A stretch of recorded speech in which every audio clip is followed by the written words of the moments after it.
well. So probably should hold that. So I just wanted to kind of highlight a few that we sort of come to name. It's in the context and in the vein of creating social personas and characters for people and frequent visitors to your social profiles. It's kind of what we decided on. And the first one is a social maven. And I think what's interesting to note about social maven is not necessarily that they're overly advanced, but also it's that from our perspective, it's sort of their first channel that they go to when they're trying to communicate with a brand or with someone. It's not that they're going to necessarily call or email or whatever, but they're really take to social and being very literal in the context of this as being their main primary communication channel for any kind of engagement, not just customer service. The second one is sort of based more on frequency, and that's a 24/7 communicator, and those are the people that think about contacting you or your brand at any point of the day when it's relevant to them, no matter if you're online or offline, already you're there, but they expect kind of that same attitude and that same mentality coming backwards towards them. If they're on 24/7, they expect you to be on 24/7, and it's a group of people that I think, certainly with, the advent and sort of the implementation of mobile devices and mobile apps for a lot of platforms, it's only growing. So I think it's something to think about and that we certainly think about. And then the trendsetters, which are people who, again, maybe aren't necessarily on 24/7 a day, or 24/7 every day, and maybe aren't necessarily using it as their first and their primary channel, but they're more influential in terms of their social networks and the size of their audience and the way that they are sort of perceived within the context of the social sphere. So just something to think about as you guys deal with customers, either for your brands or your brand's customers if you're working at agencies, things like that. We sort of focus on these three, I guess, in some capacity when we're talking about who we're trying to address. Do you guys see any other, these are sort of three very distinct groups. Do you guys see or work with any other groups that you would sort of classify differently? Or of these three, are there some that you think are more prevalent? Yeah, the critic, like those who are heavy into reviews, those who also serve as advocates, too. Definitely. That's a really good point, critics. And not necessarily just being negative, but just sort of expounding and sort of talking about their opinions about things. Very cool. So one of the things that we've seen in the next couple of slides, I'm going to go over something, or a bunch of data that comes from something that we call the Sprout Social Index, which we released in December, like mid-December. And we basically culled through thousands and thousands of customers and millions of data points and social interactions and messages to gather insight around who's talking to brands, from an inbound perspective, who in the social sphere are talking to brands, how frequently are they doing it, on what channels are they doing it. We focus this study primarily on Facebook and Twitter, but certainly it can be sort of extended or applied to other sites. And then on the flip side, from a brand perspective and a business perspective, how are they doing in terms of responding to people and engaging with people and answering questions and sort of dealing not only with engagement but also with customer care. So a couple of things that we found just on a very broad macro trend level is that social growth, obviously, the networks themselves are growing, hand over foot in terms of millions and millions of people, and we're now to, 1 point something billion, I guess, in terms of Facebook and Twitter usage. But what we found, which is more interesting, is that the growth of people who are actually sending messages to brands on those sites is growing 9 times faster than the growth of the site themselves. So the number of people who are tweeting at, United Airlines or I don't know, whatever sort of brand is growing, so much faster. So there's a real opportunity, but it also means that a lot of times businesses aren't necessarily keeping up or able to keep up with that inbound communication because it makes it much more difficult. There's more volume, there's more urgency, there's just a lot more to do, and that's sort of where and the rest of this conversation sort of heads in terms of customer care. The other thing we did, and you can find this all, by the way, on our insight section of our website. You can just download the whole report if you want to. It's really cool. We sort of took a look at all of this data by industry. So we worked against LinkedIn's sort of classic, I think it was about 15 different industries and categories that they typically categorize, and cross-reference and sort of put that data within the context of different categories and industries. And what we found is that from a customer care perspective, the amount and the influx of inbound messages really sort of take shape around entertainment, around utilities, around business services, education, travel and hospitality. Those are like the 5 biggest ones, I guess I would say. And so, interestingly, as we, as Sprout, work with different customers in these categories, this has been great data that we've been able to share with them and say, okay, compared to overall, this is where, inbound messages and customer care is needed, but to your industry in particular, it's even more important. So, again, I think we did it over 15 categories, and it sort of varies, but it's one of those things that, anytime as a company, and even, for those of you that work with clients and customers, you can utilize data, whether it's ours or any of the third-party data, to help think through an issue and to sort of help, make the case for social managers, for social resources, for being on social networks, all that stuff. There's a varied level of, I guess, maturity among a lot of different companies, and I'm sure even in the room you guys have different levels of maturity and sophistication on social, but sometimes really looking at the data and the amount of people that are going and turning to social networks to talk to brands is a great way to sort of convince you and your teams and your higher ups, that this is really a needed area for investment. So that's another benefit to that kind of data. So then what we did, once we sort of looked at overall inbound messaging, we actually went and sort of cut the data in a number of different ways based on brand activity. So how quickly they're responding to things, how much they're responding to things, across verticals and across, a number of different segments. We cut it by audience size, so the larger audiences, are usually respond to less, but they do so quicker, and so on and so forth. There's a lot of really cool insights. One of the things we saw was that average response time for brands is actually falling quarter on quarter, and this data covered rolling 4 quarters from Q3 2012 to Q3 2013, so it's about 6 months old at this point, and we're going to continue to update it probably every half of the year. But the average response time, and again, this is for Facebook and Twitter, fell from 10.9 hours to 11.3. So it doesn't seem like it's that much. It's only, a handful of minutes, a couple 20, 30 minutes. But if it's a trend that continues, that could really be an issue, because what people's expectations are moving, while people's expectations are moving in the direction of we want things faster, we want things quicker, we want things, when I want them. If brands can't keep up, then that's sort of going to be a real issue moving forward.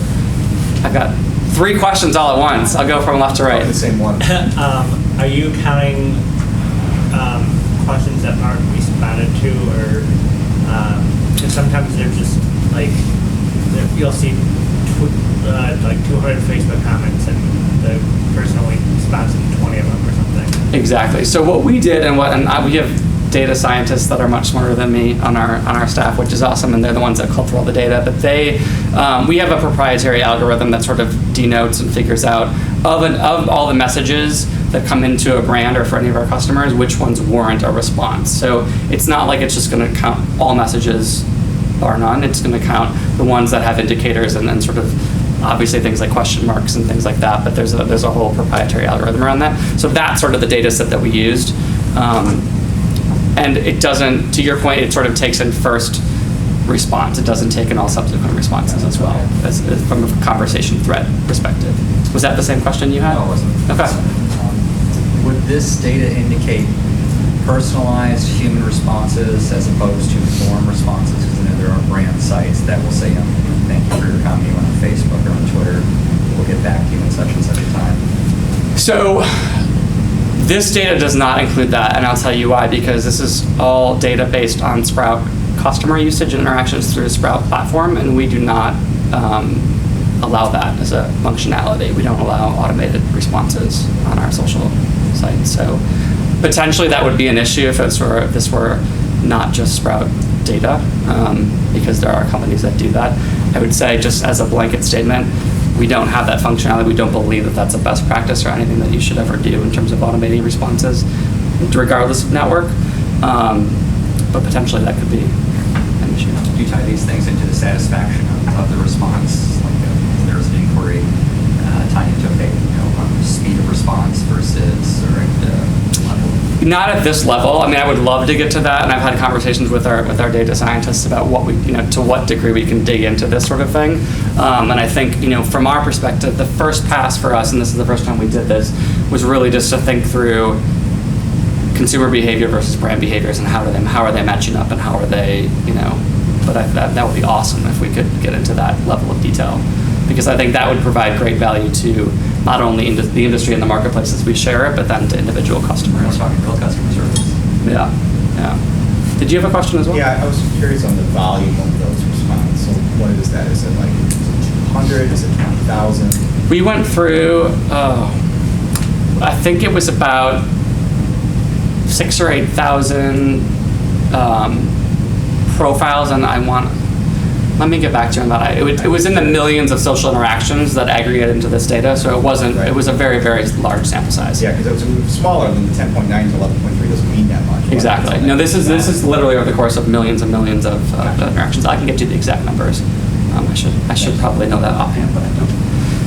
So that was response time, which is on the decline slightly.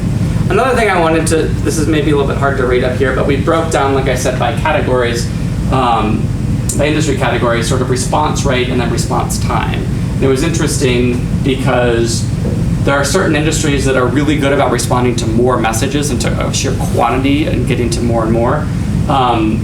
But there isn't necessarily a correlation between them doing so quickly. And then there are other industries that are very, very quick to respond in terms of time, but don't necessarily respond to as much. Does that make sense? So, and it really, there's, one of the things we're starting to work out, and what we want to do is be able, as we track and benchmark this, quarter on quarter, to see the shifts, now that we've started to identify some of the ways that we're looking at it.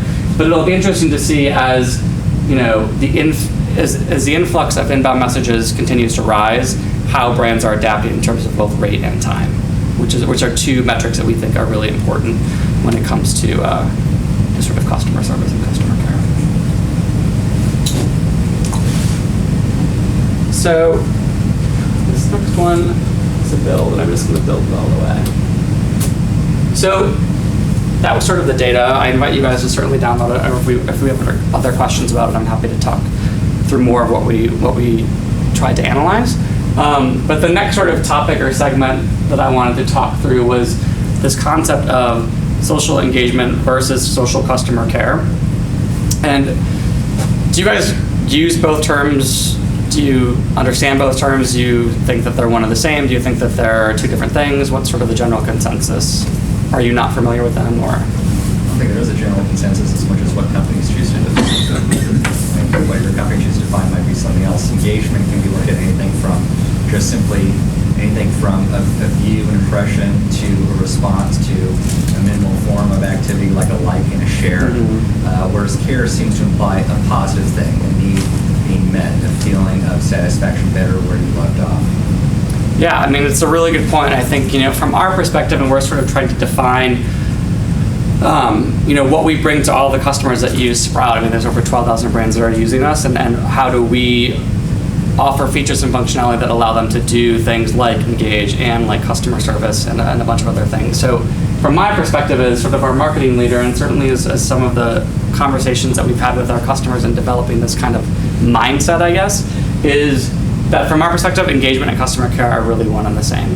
And we say that because we view customer care as a more total experience and not necessarily just customer service, which would basically imply resolving an issue or solving a problem. So for instance, my flight was delayed or my food order was wrong. Like, that's a very specific issue resolution, very customer service focused and engagement, or I should say interaction. But the way that we're sort of starting to look at that is that that's a very reactive, resolution-focused issue. But if you think about the concept of customer care in general, and proactive and reactive customer care, there's a real ability to not only resolve an issue, but also to, through ongoing conversations, actually delight customers, either future or current, and also create brand advocates and sort of build some loyalty around the concept of caring for your customers. So it's kind of semantics. Not every, to your point, not every business thinks about it in the same light or in the same way. We've sort of taken to turning more towards the concept of proactive and reactive and holistic customer care through the social channel, which I think, and you guys can attest to it a little bit too, has sort of been a good development. Not every company or brand that we work with or that uses social in general is going to use it for customer service. but more and more of our customers are really linking their marketing teams and their customer service teams and making everybody integrated within our platform because it's easy to do that. But even just thinking through how the social interactions and customer messages go back and forth between the two groups, if that makes sense. So that's kind of a way that we've started to think about it. And I won't read through all of these, and we can definitely share the slides after the talk. But basically really thinking about, on the engagement sides of things, telling your brand story is more of the outbound marketing, talking about sparking conversations around things that aren't necessarily customer service related, but about your product, about your category, things that cause people to react, to share, to talk about with you, to talk about your brand with their networks, and so on. Content generation is a huge component of sort of the engagement aspect of it, but it also plays into customer care. If you can proactively create content that preempts questions, you're in effect doing social customer care in a very proactive way, which we think is important. That was like a mouthful, but basically that's a huge component of it.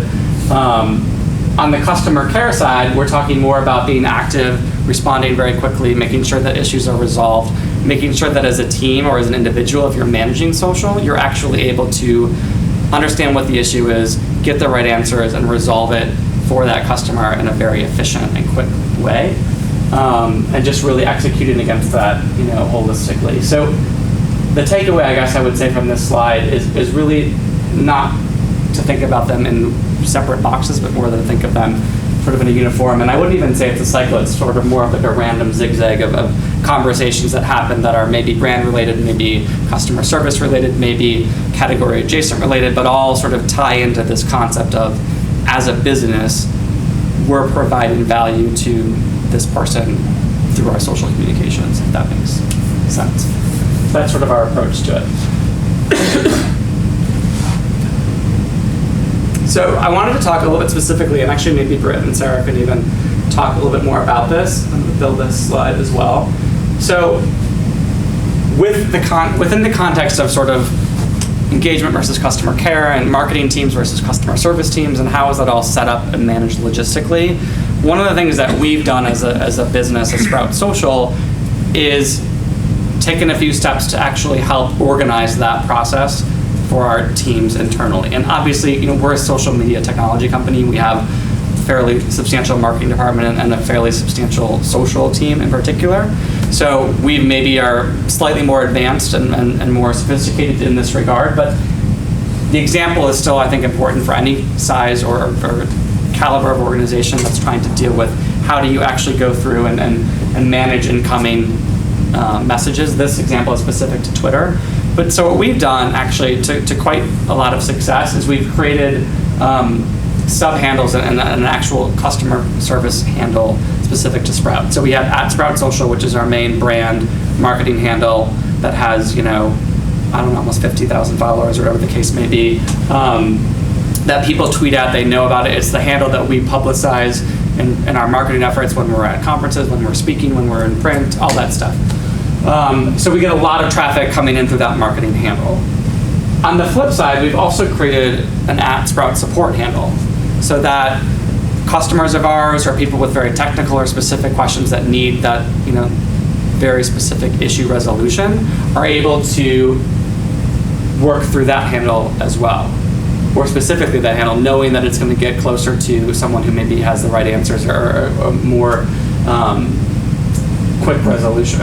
But what's interesting is that we've identified these two as being really great ways to sort of segment questions, comments, and engaging material on social, but people don't always see it that way. And so what we've had to do is sort of think through the workflow and kind of like the anatomy of a tweet, and when it comes in is who gets it, who responds to it, how do we escalate issues or sort of help solve problems for people in a way that's easy, quick, and still maintains, our presence on the social channel. I think one of the things that we can talk about in a little bit is sort of the concept of switching channel and moving in between channels, especially within the concept of customer service.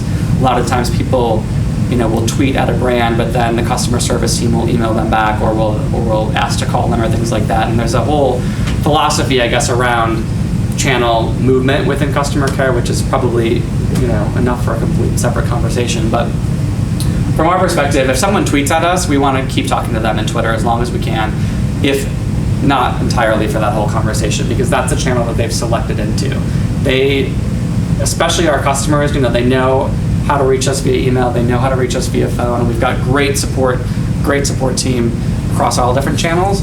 But we always want to respect the fact that if they're choosing to talk to us in a channel, we want to talk with them in that channel. It's quite simple. So what we've done is sort of created kind of a flow chart for what happens. And basically, if it's a tweet that comes in from a marketing handle, and it's a marketing issue, we'll continue to respond. And that's a lot of what Britt does, is she'll have conversations with people, talk through, whatever. If it's a compliment, if it's a million different things, I guess. But if it's a support issue that comes from the @Sprout Social handle, what we're able to do as a team, and especially within our platform, is actually then task that to the support team. So we can just make it a task, kick it over to the support handle on the support team, and they can either respond or they can task it to someone on the actual customer support support team. Conversely, if something comes in to the support handle, so @Sprout Support, but maybe it's just like, hey, I love your product. That doesn't necessarily require a response or an issue to be resolved, but it may be something that Britt wants to actually still, acknowledge. I think that's a big component of any of the social messages, regardless of handle, regardless of network, is that people tweet, they post, they share because they want acknowledgement that what they're saying is important, or that it matters, or that it's interesting. And so our job and our approach to social and social customer care is that we have to acknowledge and sort of build that reputation and build that relationship with them. So similarly, if something comes in and it's a support handle, but it is support related, they'll be able to either respond or maybe work with tasking support, or working with the help desk system, or working with one of our engineers to resolve the issue, whatever it may be. But if it's not, they'll maybe kick it and include the @Sprout Social handle. So what we can do is we can sort of vacillate back and forth between the different handles, and in essence start to train people who interact with us on a regular basis where to go to get the best answer, to get the best response. Does that make sense? I feel like I just talked really long about that process. But it's basically a way of organizing internally for us, but it's a great way to think about your companies and your brands, and the way that you guys are actually engaging with different kinds of messages and different types of content. And for us, customer care and customer service has been by and large, the most sort of important group of conversations and messages that we get every day. Would you say you have a streamlined process in place where there is enough, I should say, human intelligence there for these type of responses we get across these type of, in each of these categories? All right, this is who it goes to, or this is likely the next step, so that it's less thought, less questioning. When that's become more efficient, thus have shorter response times. Do we have that? Is that something that Yes, we have that both as teams, and sort of in the way that we know who does what and who is responsible for each thing. We also have that within the confines of the product itself, and the ability to actually task messages within the product to go not only to a specific team, but to a specific person, and that sort of thing. And there's a number of different features, from being able to see who's online, so that if you task someone who's online, it may get resolved quicker, to be able to see what we call live activity updates. So let's say a message comes in and both Britt and Sarah are sort of monitoring at one time. If Britt is writing the response, there's a live activity update that says Britt is writing a response, so that Sarah is going to respond to that as well. So there's a number of things that we've built that we think are rather intuitive and sort of help the workflow process. Obviously, we use our platform. There's a lot of people that don't use our platform. And so, my recommendation on that would be to think through, if you're using any other platform, what their capabilities are, and if you're not, what the internal workflow from a human resources perspective is, and who knows what, if it's a question about this issue, does it go to this person? If it's a question about this issue, does it go to this team? That sort of thing. And really take, I think it requires a lot of effort on our part as marketers and as people who are sort of owning the social media channel in a lot of ways, to involve a customer service team or an engineering team or a product development team or whatever the other teams may be, I think it's kind of on us to make those connections. And does a tool like that help facilitate those connections? Yeah, this definitely does. So I want to just give a brief example. So Hyatt in Chicago, they've got, I think, 6 hotels in the area, and they work with us, and they really use the tool and are really avid social customer care believers, if you will. And so this is just kind of a fun example of how you can turn a customer inquiry into something that's more ongoing and actually, not only answers their questions but adds additional value to the conversation. So in this instance, someone tweeted that, "Hi, Chicago, I would like to stay between 12/21 and 12/28. Is there something for Christmas?" They responded, "We recommend looking at this. He seems to save rates with a link." Some things that are close by in terms of attractions. So again, not just stopping at the very basic, but adding some additional content. This person wrote back and said, "I've just booked a room for that period. Is there a bus transfer from the airport? Great, here you go. Here's a link to the transportation." So again, just sort of making sure that you're responding to the initial inquiry, but also maybe prompting them to continue the conversation, because that helps to build some of that loyalty. Customizing responses is a big thing. You can use their names. If you can use, details that are very specific to what their request is, it always helps. And then always keeping it friendly and conversational. And this segues into some things we'll talk about in terms of positive, neutral, and negative tweets. But I think one of the things to remember on the whole when you're thinking about not only social media management and having conversations on social, but in particular around social customer care, is that every response, unless it's a DM or a private message on Facebook, is public. And so there's a huge ability for whatever this conversation is to be visible to, not only these people's networks, but if something gets picked up and shared and shared and shared, then your brand response and the way you've handled yourself as a brand can really sort of become much larger than just one tweet or one conversation. So something that we always certainly think about, and Britt and Sarah are constantly thinking about, what we say, both in terms of tone, in terms of voice, in terms of all that stuff, which is really, really important when you're thinking about, online customer care and customer service. Can I ask about that in terms of tone and voice, because you don't get those kind of cues like you do in person or hearing the changes in tone in somebody's voice. Does that ever become an issue you find with communication gap, especially when you're talking about tweets or these short little words? Yeah, I definitely think so. Bert, maybe you can talk a little bit about, you're in this day in and day out, and you probably have a better sense of that, but. Yeah, you can definitely tell when people are starting to get maybe a little bit more frustrated or whatever, their tone changes, and so I'll try to kind of do whatever I can to either be a little bit more bubbly or nicer and try to turn that around and see where we're. Do you have a bubbly emoticon?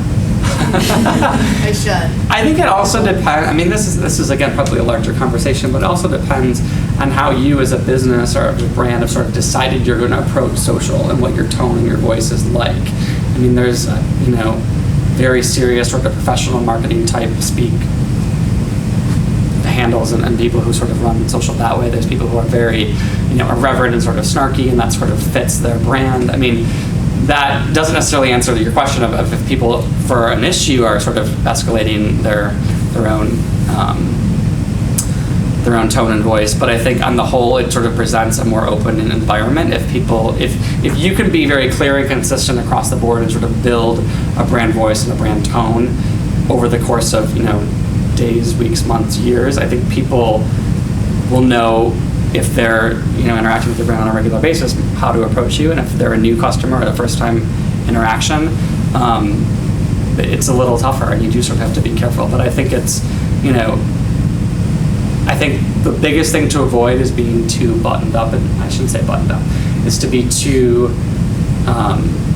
heavy on the marketing speak and sort of feeling like you're giving them canned responses. I think some of the familiarity and the colloquialisms are really important, just being able to feel like that this is an avenue that we welcome, that you're welcome to keep talking to us, that again, it's not just one tweet and it's over, but you can continue to have a conversation and that sort of self-evolves into something that is maybe good, hopefully not bad, but certainly a positive.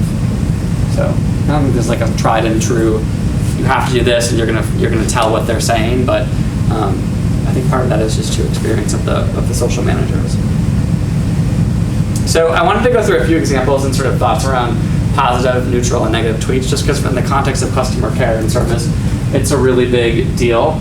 And maybe you guys can talk about some of the issues or the things that you do when confronted with these same kinds of activities. But from a positive comment, I mean, I think that the natural thing is it's great, it's positive, maybe you don't have to do anything, but the reality is there's a real good chance, an opportunity for you to actually, like I said, acknowledge their existence and the fact that they took the time to say something or share something with you. So something as simple as a thank you, or sharing retweeting what they've said, ask them to share more, ask them for their feedback about something, offer kind of an experience or content that sort of supplements whatever the original context of their tweet was, or their post was, following and liking them. If part of your goal is to grow your presence and grow your likes and your fans and your followers and things, people who like your brand and talk about you are probably worthy of being followed by you. So building that, that rapport with them is a good thing. This was just an interesting, it's kind of a very basic thing, but can't thank at Urban Outfitters, and you have often enough for the XX text. I don't know who XX is, there must be a band or something. But such an amazing show, and then I think they included a link. And then Urban Outfitters just wrote back, woohoo, glad you enjoyed it. Again, not necessary, but sort of a nice way to acknowledge and to just make a nice touch point on the part of the brand. So neutral comments, I think, are always really interesting. And again, maybe you guys have some color I want to add. I think the thing about neutral comments is, again, you can sort of say, okay, well, they're there, they commented about us, they maybe included an at mention, great. But the reality is that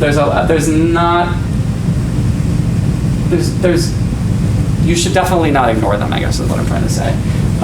You should respond, you should maybe try to start a conversation. You'll know if people want to respond and keep talking to you, or if they don't. And if they don't, then you've tried and it's a good thing. And if not, and if they do, then you can have an opportunity to really build something. So for instance, this is an example, also back to the Hyatt example. Good morning, below zero Chicago, at Hyatt Chicago, with an Instagram pic, which I'm guessing is probably someone like bundled up in craziness. They wrote back, good morning, stay warm, and tweet if you need anything. So again, just offering your assistance as a brand or as a business to let them know that you're there. A map would be great. The place is huge. I can't even find the underground padlock. So like that, had they not said anything, they probably wouldn't have gotten to this next level of customer service. And then they were able to respond and say, be sure to grab a map from the concierge at the front desk. Here's where the entrance is, the pedway. So again, just building on conversations. And I don't think we necessarily have data or can say that this one conversation is going to guarantee that this person will come back and be a repeat customer. But certainly the more we do these sorts of things, and the more businesses are able to sort of tie social to other CRM efforts, I can't help but think that it's going to help business as a whole and that sort of thing. So it's a really powerful channel. And then the last thing, when it comes to negative comments, it's definitely more touchy and it's definitely not as easy to deal with. But I think from our perspective, we tend to say that we also want to address those. We don't really want to leave those go, because that's where you don't address something, you don't acknowledge something, you don't treat it carefully, it could blow up and really become a much bigger issue socially than you'd ever expected to. So in this instance, it was just having issues logging into my Sprout account, like help ? It's not even that negative of a tweet, but it's definitely requiring a response and definitely wanting some assistance. So in this instance, they happen to be we happen to be following this person, so we were able to easily direct message them, which is a great way to sort of stay within the channel, but maybe take potentially negative comments into a private message and spare your public handle some grief. And just said, hey Jim, we're sorry you're unable to log in. What's the best way to reach you to resolve this? So again, asking questions and sort of trying to get to the bottom of something. They wrote back, thanks, you give me a call at this number. What's interesting about this in the context of what I said before about staying within channels, you could definitely move channels, but the important thing to do is to ask if that's okay with the person. If it's easy to resolve whatever this issue was, maybe he was having an issue with his account or his login or his password, whatever, that's going to be a tough thing to resolve within DM tweets, and that's probably annoying enough for both people. And so it's perfectly okay to say, let's just talk about this, it'll take us 2 minutes to get it resolved. But if you do that, just make sure you ask them and sort of acknowledge the fact that you want to switch channels. I've got a couple other slides just sort of on, I wouldn't call it like an 8-step process, like it's like an AA issue, but I mean, it's definitely talking about things that you can do as a team and ways you can sort of plan for negative comments. Certainly the example I provided is not overly negative, but I'm sure that, you know, all of our businesses and companies here, I know we've gotten other negative ones that were much worse, and so we like to sort of think about just making sure you have a plan about, you know, what's going to happen, who's going to deal with things. Listening, making sure you're listening to the customers and what they're actually saying and not trying to get caught up in tone or inferring things based on, you know, 140 characters or less, but really listening or asking for follow-up conversations. Respond when it's appropriate. I mean, there are instances, and again, this is for you and your business to decide, there are instances where you don't necessarily want to engage with something if it's really, really bad, or it's really inflammatory, or it's just going to cause more grief. You can leave things alone. There's a lot of people, I shouldn't say a lot, I think there are people out there who are very vocal and like to stir up trouble, and it's very easy to do that on social because there's a sort of this, you know, this wall and this anonymity level that people would maybe say things in a tweet that they wouldn't necessarily say on the phone or in an email even. And so, and there's also sort of like it can be a little bit of a pulpit for being, you know, more negative than you would maybe be in other channels. And so don't feel the pressure to necessarily have to respond. But when you do want to respond, you know, respond to them fairly quickly and acknowledge concerns and say, not only resolving the issue, but acknowledging sort of the emotional component to it if they are overly emotional, and sort of understanding their state of mind if you can. And then the last few are just really about sort of responding as like a cohesive business. Again, a lot of times if it's one person that's managing social, and Britt and I have had this conversation not a lot, but when it comes up, you know, talk to people about that maybe have more control over your brand or what you want to say or what you want to get involved with and what you don't want to get involved with. And so maintaining consistency over the kinds of things that you're going to talk about or respond to and from a negative standpoint is important, so that you're not jumping into one conversation but then steering clear of another, and if that becomes, again, because everything is public and visible, that becomes apparent and could cause problems as well. I think the biggest thing, as with any channel, is take responsibility. If it's really your business's fault, own up to it and know that and acknowledge it, and then try to fix it as quickly as you can. That's a very, you know, tried and true customer service tactic, but I think it certainly applies to social. Asking for feedback. If you've gotten the chance to resolve the issue and sort of quality negativity, again, probably what they're looking for is a bit of acknowledgement and sort of, you know, if there's a way that you can ask for feedback or sort of, you know, what can we do to make sure this doesn't happen again? Like, we want just, again, thinking about the kinds of questions that you can ask to sort of bring them back into the fold and at least a neutral, maybe a positive light would be great. And then really, you know, in addition to taking responsibility, showing ownership and following up to make sure that it really does get resolved. Because if it doesn't, that then could lead to more trouble in the social sphere, and it also was just, you know, a bad business practice to not actually resolve an issue for a customer. So that's sort of like our little 8-step plan. It's not necessarily foolproof, but I think it gives maybe some good guides to how to interact with those sorts of things. And then just a couple more things to think about. We talked a little bit about, you know, what our Sprout platform is able to do. We're obviously big proponents of social management tools for businesses. It's what we are, it's what we do. But I think in addition to talking about sort of the response path or the escalation path that I showed with that diagram earlier, really thinking about the kinds of things that you can do as a business. So if you have a tool that it syncs, so for instance, Sprout syncs with Zendesk and User Voice and other CRM ticketing systems, so that makes customer care and customer service a lot easier because those systems talk to each other. So really added a great benefit. Keyword monitoring, which is something that our tool does as well, allows you to sort of look for conversations, find out trends and behaviors, maybe issues or customer support inquiries that people aren't necessarily asking you specifically about, but they're talking about in the Twitter sphere or on Facebook. You get a chance to sort of hear and see what's going on. I mentioned tasking earlier. It's a huge component that works really well within our system and is an added benefit for getting things done quickly. And then collaboration and records. One of the things that's really cool about Sprout and why we built it the way we did is to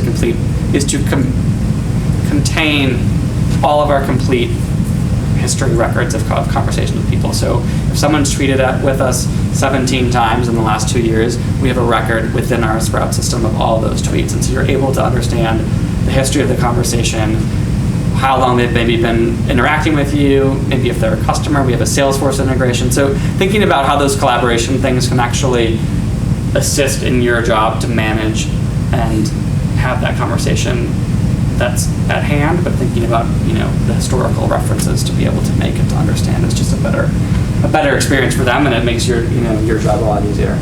And then the last thing is just thinking about measurement and success and what that looks like. I think a lot of times within the social sphere, people are very much focused on just generating likes, generating traffic, generating messages, creating content, but not really thinking about what's effective for them or for their brand. And so within the context of engagement and customer care, we think there are different kinds of metrics that measure each. And so for us, and this is not only how we view our social success and what Britt and Sarah do, but this is sort of what we offer to our actual customers is things around engagement metrics, so things like new fans and followers and shares and retweets and likes and app mentions and hashtags and clicks into your site through our Google Analytics integration. There's a real ability to measure how people are just interacting with you and engaging with you in totality. Then there's also some really cool metrics that we have, and I think that people should start to think about in terms of what customer care means, and that's about response time, it's about response rates, about days and time trends. Is there an ability to see that we're getting more inquiries around certain things in the evenings or on weekends or on certain days of the week, and are we staffed appropriately to handle those inquiries and make sure that we're answering questions and resolving issues when we need to most. And then lastly, thinking about team and individual performance. So again, a lot of you guys maybe only have 1 or 2 people managing social, but many of our customers have dozens, if not hundreds of people in the Sprout social platform. So the ability to see, okay, across a team of 50 people, who's responding to the most, who's the quickest at responding, all that stuff really helps the company as they grow and as they do more and more in social, because you can understand bandwidth and resources and return on energy and things like that. So it's not necessarily a competition, because people have different roles and responsibilities. And if you looked into our system, Britt would have like thousands and thousands of inquiries and responses, but that's her main job, is to do that. And I would have very few, because I don't necessarily spend as much time with that, but it gives good visibility into it. Do you have a question? Yeah, just a question. Since if we talk about top of the funnel on response time, do you think in context of that companies also need to maybe survey their customers to find out what is their expectations of response time? Because if they don't need those faster response times, then perhaps more time could be spent in making sure that the right response or a helpful response is necessary. Absolutely. I mean, I think there's no hard and fast rule to say, and we were careful to, going back to the data and the report that we published, we were careful to not say you need to respond in X amount of minutes or to this many messages, because that's not how we're viewing it. We're really thinking about, okay, for your business and what you're able to do, and to your exact point, what your audience expects of you, how well are you performing against that? And that's what we want to give people, what we think is important, the tools and the metrics to understand how well you're doing against your business goals. Because for one company, they may say that anything over 5-hour response time is completely unacceptable. But for another company, they may think if we can get it back in 15, that's great, and that's what the person expects based on what it is, what the category is, what the question was, all that stuff. So we don't necessarily provide, and I wouldn't think we would ever provide sort of specific scores, so to speak. It's not like a cloud score or something where we'd say got to be X to be successful. It's really more about understanding what you want to do and then hopefully improving on that. If you set goals to say, we don't want to have, we want 95% of all messages to be responded to, and right now we're only at 63. Okay, well, what are we going to do to get gradually to that 95? It's not going to happen overnight, and it probably requires a number of different things and a combination of time, resources, people, money, a tool. We know all that stuff, but that's sort of our advice, I guess, around the context of what those numbers should look like. That's all I have. I hope I don't know if that was a lot or a little or interesting or boring, but that's kind of just a little bit about the data that we're looking at and trying to capture and make sense of. and then also some content around how we approach customer service and customer care and why we think it's important. So.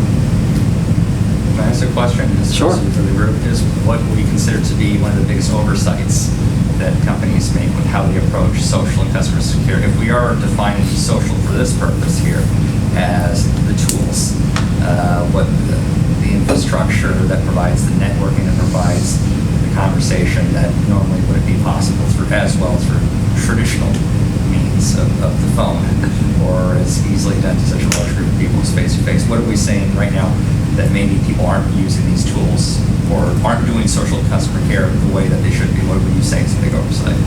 I think there's a couple. I think one, it's not responding to enough questions. I mean, part of what our data, one of the data points that came out of this report was that in totality, still only 1 in 5 messages is getting a response. So that's 20%, right? I mean, that's if you were to translate that into a call center, 20% response or picking up of the phone is completely, I would gather, is unacceptable to any business. And so I think just not engaging and not responding to enough is a big oversight. I think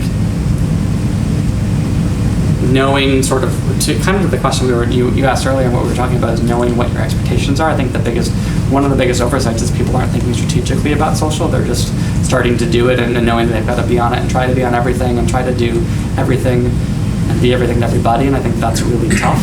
And so whether it's scaling back what networks you're going to be on, whether it's scaling back how often you're going to publish content, or how, whatever the ability is for you to respond to things, just knowing what's realistic and then working towards improvement versus just trying to do everything, I think is not necessarily an oversight, but I think it's an issue. What else? Those are the two probably biggest ones, I guess, in my opinion. I think part of that is also cultural. A lot of businesses still treat this as an external thing, or still as more of a megaphone kind of deal, rather than let's utilize our own resources, our employees, not just necessarily marketing and PR. I think so. I mean, we've seen a huge increase in the number of organizations that are now adding people, into our platform that are not in marketing, which is music to our ears. Not because it's additional users and more revenue for us, but because it's actually making the case, and we're realizing that people are winning that conversation within the context of the greater organization, that social is very important. I think personally, in a lot of ways, when you think about customer service teams and marketing teams, I think it's a lot easier, and people have disagreed with me on this, but I think it's a lot easier to train customer service teams on how to use social properly within the context of your organization than it is to train marketing people on all the answers and ins and outs of customer service. I just think that's a natural, that's my intuition, and I'm not a customer service person, but because of the fact that people, personally and just generally use social for themselves, there's already sort of a familiarity with it, and so to be able to incorporate them into the platform and to give them sort of, not free reign, but responsibilities within the social channel, I think from a customer service perspective is really, really important and much easier than vice versa. Tools like Sprout Social seem to just follow the reins of marketing rather than those who are the customer care specialists and managers and directors really be going after these tools, because that would seem to make the right sense, is those who are in customer care is an extension of who they are for the purpose you're describing, or yet these tools are normally associated with people in marketing. Absolutely. I mean, that is one of the biggest, as the marketing lead for our company, that's one of the biggest, I don't say battles that I'm fighting, but that's one of the biggest, conversations we're trying to encourage among our customers and non-customers alike, is that there has to be a greater sense of not only working together, but of joint systems, because your customers they don't necessarily see the difference between calling you or tweeting you or going into your store. I mean, it's all a brand interaction, and so to keep it siloed internally is not smart. I think I get it, though. We want to provide the best customer care, and we need everybody to know about it. Yeah, I mean, there's a branding component to it for sure. Other questions, thoughts, questions for each other?